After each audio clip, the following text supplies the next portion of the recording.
Alright, welcome. We are here with Decision Games War in Europe. We're playing the Fall of France scenario, and we are turn 1. It's now the Allied turn, and this is how the German turn ended. Their turn 1. They also had a pre-game move too.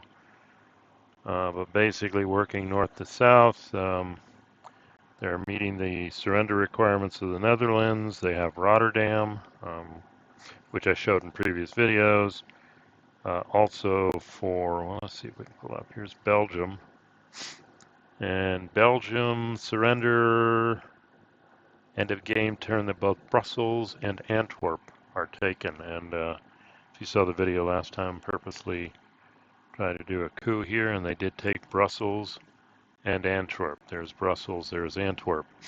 The landing on Ebenael failed. This unit's destroyed. You'll see it removed later. But they have succeeded, and then we see Rotterdam for Netherlands. So all these units will go away at the end of the turn. And we'll see that.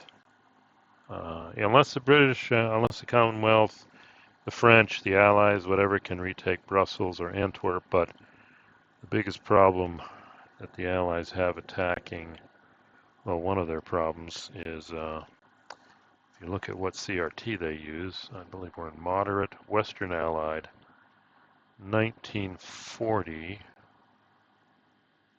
Yeah, we're stuck right here on the worst combat table. And it looks like they've got to get really high odds. Both retreat, yeah, we got to get almost 10 to 1 to have a good chance of victory. And as you can see in Brussels and Antwerp, we have a lot of 21 and 19 here. I don't think they can get the firepower together to do that. So and then we moved here, the German breakout through the Ardennes and coming around their reinforcements here. It is kind of a tight squeeze here. We see this supply is coming through here. So next turn, these infantry divisions probably need to come up and blow this open wider. But that's the German turn. And then down here, not much going on. And the air interdiction all around here to surround and protect it. We are playing by the rules that say on the first turn. That's why this game is only 7 turns. Allied units must force march to, Belgian units, Commonwealth mech, Commonwealth infantry, French mech, French infantry, they must all move up as far as they can to the line here. So that's going to pretty much all these units. Some of these don't move, we'll see that, but pretty much all these units are going to move right up here. Not ideally where they want to be, because these units we're going to see, these German panzers, are potentially poised to perform the sickle cut, maybe at Abbeville, although these ports could provide supply for the British at least. We'll see. We'll unpack that. So there we go. That's enough setup. So let's go ahead and do the Allied turn, and we start with their initial movement. If we go to the sequence of play, let's just make sure we're doing it right. Initial movement phase, and then they have rail, sea, air, combat, mech, and air interdiction. Allies will have no air interdiction. They used it all for air superiority. So let's go ahead and pause here and pull up the Allied initial move. Okay, here we go. This little marker here I put, this is the mark. Basically, all French and Commonwealth units, both north and west of here, have to move up as far as they can in the order we saw here. It's over here. These units are immobilized for the turn. I think that's yeah, here they are. These units right here are immobilized, including this 810 here. So these 3 apparently. So we do see moving in that order. The Belgians don't move much, but then the Brits move up first. We see British mech and infantry units first. And they move up here, and there is a rule for the British that they've got to be only in the first 4 coastal hexes. Starting with the coastal hex, they can be 4 hexes out, except for one unit, which we do find is, well, was way over here. So this is limiting where the Brits go with their motorized infantry, pretty strong.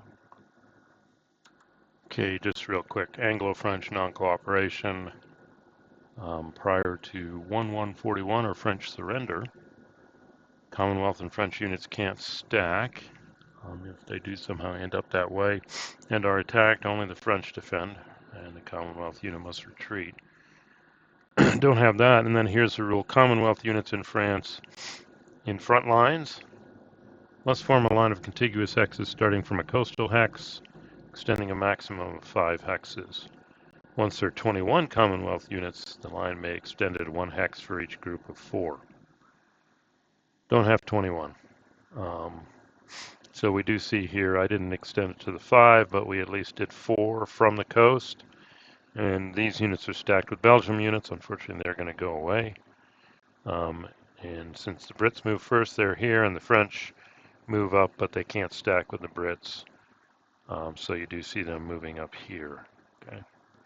So yeah, all these units, especially these great motorized infantry divisions of the Commonwealth, are up here.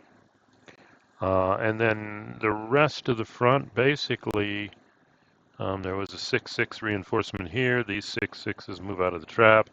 These units are stuck, can't move from Zoc to Zoc, so they're trapped. And then the excess units on this side with the Maginot Line and the southern flank, they pretty much start moving up and around. Meanwhile, we're putting some units up close to put the Germans in Zoc to tie down their movement. And the last thing we're doing is we're getting as close as we can here. You see this one, there was a cavalry unit here that was able to move 1 hex because German Zocs don't extend into Maginot Line hexes. So literally able to move 1 hex initially.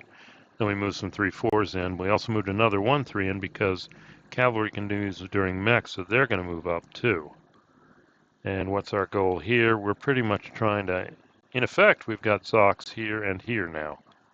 Now these units here provide the supply line. They invalidate the Zoc for supply. But now all these units trying to move through the breach are paying Zoc movement point costs. Now obviously we'll see maybe this unit can be overrun, but we'll wait for the mech move to look at that. But they are trying to constrict them down here. And meanwhile throw up some forces here to screen Paris, and there's not much they can do about this gap. That's the problem. I also did the rail movement. 2 units from the southern France were railed up here. I left these to show that, but they basically detrained 1 in Paris and 1 right here. Again, trying to build up the defenses here. The Germans have to take Paris before they can start rolling for Vichy. And they have to eliminate some of these Commonwealth units to get a good roll, because every 3, I think, Commonwealth units adds 1 to the die roll. And they don't want a high number. The only requirement down here is every hex of the border, and I can look this up, must have a zone of control, which they do maintain. This guy moved back to do a rail move next turn. This guy's staying here. So that's the Allied initial move. Not much it can do. The required move here, and then everybody here is shifting, and then it's trying to scrape together some forces to hold the line. One thing they can count on here is the Panzers and Panzer Grenadiers have outrun the infantry. And they're not coming there pretty soon here with the French zones of control. So I'm going to have some decisions here about it being how aggressive the Germans are going to be next turn. Let's go ahead and finish out and show the French mech move. Yeah, because only the French have mech right now. Okay, the mech move. Not as pronounced. They don't have a lot of mechanized units to move, but we do see that the 1-3 we had here, we moved another one in here, but we moved it. Oh, for whatever reason, it doesn't show. I'll have to look at the start for the next one. But basically, this guy during the mech move moved here. Well, actually, it's good I went through this because I did make some mistakes. These units, this 2-6 moved up here. We got a 6-6 moving here. You know, French armored divisions. You know, at first I was kind of worried. This guy seems to be flapping in the breeze, but right now the German mech units, they don't have infantry up here, so I don't know how aggressive they can be. I think I didn't move this guy, and he can move. Let's see what that looks like. One. Nope, he doesn't want to move there. So let's do that. Let me look at this. Yeah, he can go 1, 2, 3, 4. Well, 4, 5, 6. I think we'll just move him there. 1, 2, 3, 4, 5, 6. Yeah, so I forgot to move him. I don't think there's any mechs left. Nope. Nope, they're all infantry, so they'll be moving. A lot of infantry here. So yeah, if these guys can swing around, they may be able to get a defensive Paris in time. We'll see. So that's pretty much all they can do in the mech move. They don't have a lot to move, which then, of course, brings us to the end of the Allied turn, and I'm going to have to adjust that. Let me pull that up here real quick. All right, here we are with the end of the turn. Air interdiction phase, enemy air interdiction markers come off. The French and the Commonwealth don't have any air units assigned to it. That's pretty much the end of that. Let's see, we can go ahead and get rid of this unit. Just marking it here. So the last thing we do at the end of the turn is, like I said, the surrender conditions have been met for both the Netherlands and Belgium. So these units go away. So we'll make these go away here. Yeah, go to eliminated, go to eliminated, go to eliminated. So the Netherlands has surrendered, and also the Belgium units here. So they really didn't need to attack Ebenamel because it's surrendered. But let's see how that makes things look. And I think that, yeah, these guys had some. Goes to eliminated, goes to eliminated. So there we go. That's what it looks like, the end of turn 2. Yeah, I mean, the Germans are expanding here, but the French seem to be trying to constrict this. By having 2 units, 2 factors here, they need 26 for an overrun, and the only way you get 26 is 1 Panzer and 2 Panzer Grenadiers, or more Panzers. So they got to start the turn. They got to overrun through the same hex, and if they overrun through rivers, they're halved. So looks pretty hard here. These 3 maybe, and they all need to move here first, and then here. That's 3 Panzer divisions just to overrun this guy. Now I could wait and put the 6.5s here and attack them normally, but if I overrun them, that allows the 6.5s now to move through here and make some progress, as opposed to they probably wouldn't. I mean, here they're going to enter zone of control here and here, and then if they go here and here, it's another zone of control, and they just don't have the movement points. So unfortunately, these guys may have to circle back and overrun this guy just to open up things to get the infantry up here up front. And then we do have decisions, and if they're tied up going back here, then these guys, well, they're not necessarily going to do anything aggressive over here. There's only 2 of them. Maybe they'll just come around here and assist with reducing this. I don't think the Germans at this point can do a drive on Paris. I don't think. Well, here's what would happen. Probably commit all these forces. Maybe they could get adjacent to Paris. But if all these forces are committed here, guess what all these people are going to do? All these are probably going to pull off the line and come in right here and attack the flank. Or Arras, wow, that's where it happened actually. And it may still happen, so they do have a choice. I mean, are they all going to drive for Paris? It'll pretty much take all of them. Or do they wait and move to cut off these guys? They could come to Abbeville.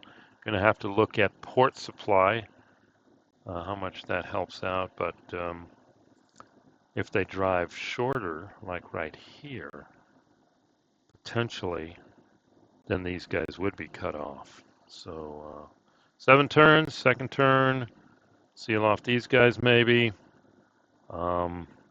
Get the infantry up, start cleaning things up here, and then start the drive on Paris, maybe reduce here. So the Germans do have a choice. What are they going to do during their next turn? But that is the end of turn 1, the first week of the Battle of France, and Netherlands and Belgium have surrendered, and big German breakout here.